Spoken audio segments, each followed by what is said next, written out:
So here we are at the Idea Factory. So I will be giving you, again, some pretty complicated material to look at. And they will be from different sources. Some may be a chapter in the book, some may be an article, some may be online media that I'll have you watching, listening to. So when I'm giving you a piece of written work especially, one of the things that I want you to consider, and even for an online work, you can simply look at the title, the author, the publication, the date. I want you to get a sense of what you're handling. Is this a secular piece? Is this somebody that you are familiar with? Is this somebody that you've never heard of? Who is this person?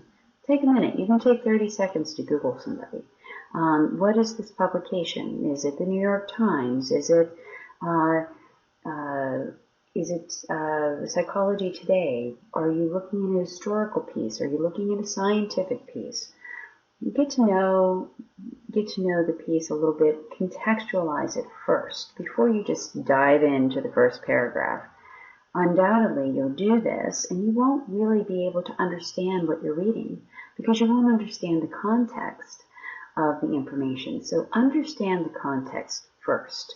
That's first and foremost. And then I want you to see if you can find the thesis. Oftentimes you can do this simply by reading over the first paragraph, the last paragraph. Also look at the structure. Many times articles or chapters will be organized into sections that are titled. This gives you a sense as well as to the overall content of the piece. You can see, are they covering the political aspect of this? Are they looking at the historical context of something?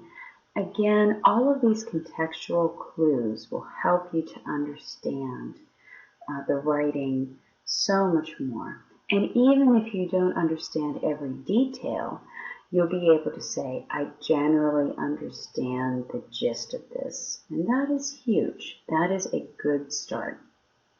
Consider it like a movie preview. You're getting an overview, and then you can, okay, all right, I understand this genre. Now I can see the details within the genre in the right context, in the right light. Okay, so again, I just want to emphasize, you cannot read through something one time to write a paper about it. It's simply incomplete. You're not going to truly understand it. You're going to misunderstand things. Even complex films, when you watch them the second, third time, you really begin to analyze them, understand them. Details, patterns emerge that you haven't seen before. So you really need to look at something 2 to 3 times. But the first encounter, you may think of yourself as being very diligent in picking up the paper and reading that first paragraph and reading it straight through. That would seem like the diligent and intelligent thing to do. It's not. Skim it first. Understand the nature of it. Then go through, read it once. Expect to not understand everything. If you don't understand that first paragraph, don't keep rereading it over and over again. I used to do that to myself, especially with nonfiction. And it took me quite a long time. In fact, I read a book called How to Read a Book, written in the 1940s. Excellent book. And it taught me strategies, which I wish I would have had when I was in college. It's okay to miss details. Keep reading. Get the general gist. The details will follow. You may not need every single fact. You may not need to understand every obscure reference that first time through. The first time through, you really are just trying to get the general gist of the piece. Go back and read it again. Let it sit. Go back and read it again. Give yourself time. These are important tools. Okay, so that's critical for the Idea Factory. And of course, you're looking again at what can you say for sure is true? What is the veracity of the publication? Who is this author? Are they an expert in this field? What is their background? What is their worldview? And what is the date? Maybe you're looking at something that is simply outdated and no longer applicable. Okay, so now you have the assignment. You've read through the piece and you set it aside. At the beginning of this flat line here, that your paper is due at the very, very end of our black box. And so you have other things to do. You want to go out with your friends, you want to go to a show, there's an event on campus, you have some other tests. It can wait. This paper can wait. So you set it down.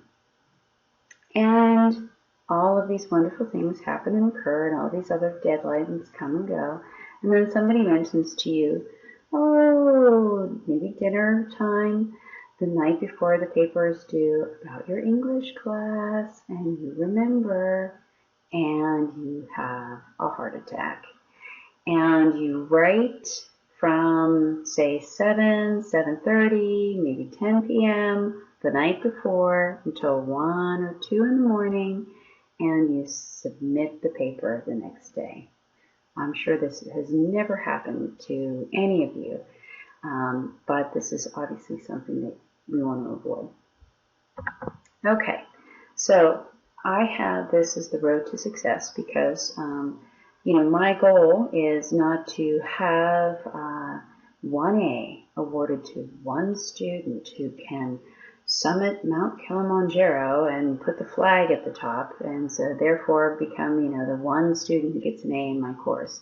That's not my goal. My goal is to help all of you to become as articulate and sophisticated in your expression in the time that we have together.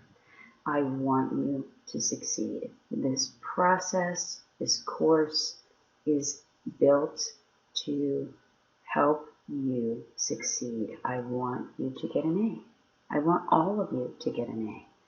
My standards are high, but I want to help you meet those standards. Okay, so this is the crux of the course, and these are the things that we'll be doing over and over again, and they'll become habitual. But, and hopefully, you'll take these good habits and apply them to other courses as well. So the pre-write is what I call this stage. It's an idea in the making. It is not just an outline. For some people, a formal outline works. I tutored a student who went on to become a published author, which had very little to do with me, honestly, but she taught me many things, and one of the things that I learned is that outlines aren't for everyone. She simply couldn't do it. It was too restrictive for her. What she liked to do, she liked to sit down at blank screen and just do the free write, just typing out her ideas. She would cut and paste and reorganize those later, and sometimes she'd simply scrap the first pre-write entirely. That it was just a way for her to process her ideas, and that worked for her. So I would accept a free write. It doesn't have to be organized in any way. It's just almost as a journal entry in your response to a piece. And what I personally like are the bullets. I need to keep myself on track. I don't want to tangentially move from my topic onto another topic, which is very easy for me to do. I find the bullets help me to stay on topic. They focus me. I write them only as phrases. I don't even write full sentences. And that way I have the freedom to move those bullets around and group them and organize them at a later stage. This is just me saying, okay, these are the fundamental things that I need to focus on. And that's where I like to start. So, what this is for me is to, a demonstration that you have an understanding of the piece that I've put in front of you, that you have some ideas, that you've done some thinking here, you've read it through, You've contextualized it. You understand the facts versus the inferences. You might recognize that there are other points of view, other assumptions that people can make, and you're beginning to formulate an idea. And I always get feedback at this stage to make sure that you're on the right course. So I can give you the GPS U-turn directions if you need them, if you're heading down the wrong road, before you even start the writing process. So this is where I put my input. Okay, now the next stage is where you have to seek additional input. In some cases, you may be reading each other's papers, or you are going to a writing center, or you're having a family member or roommate taking a look at your paper. This is a very rough draft. This is not your final paper. A rough draft is where you're just gathering your evidence, you're making some decisions about how you're going to arrange your ideas, you're matching your thesis to your conclusion, you're thinking of an enticing title, something original, maybe with alliteration or a rhetorical question or a literary allusion, something interesting. And in the end, you're giving us a little party favor, some sort of quote or call to action or question, something to take with us as a sort of parting gift as a part of your conclusion. One thing that I have here is the typical formula for arranging your ideas by strength is to put the second strongest first and kind of sandwich in the weakest argument in the middle, and then you end with your strongest argument. That's typical. Some people will begin with their strongest argument, and then third, and then second. That's another common arrangement. But those are just some ideas for how to do that, and that's that stage. So the rough draft is, you're really just beginning to think about, how do I want to progress? How am I going to lead my audience through my ideas here once you've had those established? And then finally, the final draft. This is where it's got to be perfect. You want it to be perfectly clean. And the reason that you don't want any grammatical errors here, they are a hindrance to somebody appreciating your idea. And you know that you've looked at others' concepts with a more critical eye if they have misspelling or if they have a grammatical error. And certainly it does hinder somebody's view of the wonderful idea that you've taken the time to craft and to shape and to present in a logical and persuasive manner. It would be as if you had painted a beautiful landscape and then you framed it, and then you took a hammer and you shattered the glass of that frame. That's what poor grammar does. It obscures the view to your idea. So you don't want that. So that's important to avoid that. And we know that spell check has its limitations. Another set of eyes here is very helpful. So, and sometimes just setting it down for a day or two and coming back to it, allowing yourself that time. Don't flatline. Make small incremental goals along the way. It's amazing, absolutely amazing how impactful that will be to the quality of your writing. And then I will give you some things, some advanced writing algorithms, I'll call them, to give you an opportunity to earn some bonus points, but also to make your writing more sophisticated. Really shouldn't be teaching you these. Again, these are advanced writing techniques.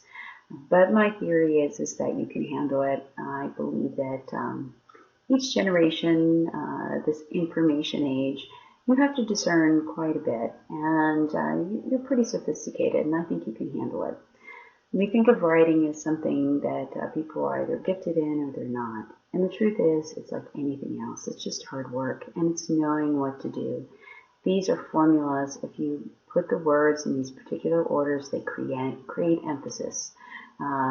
You will see that these rhetorical bonuses that I provide are patterns in writing that you've seen often in political rhetoric, because professional writers are writing those speeches, and these are the formulas that they've learned.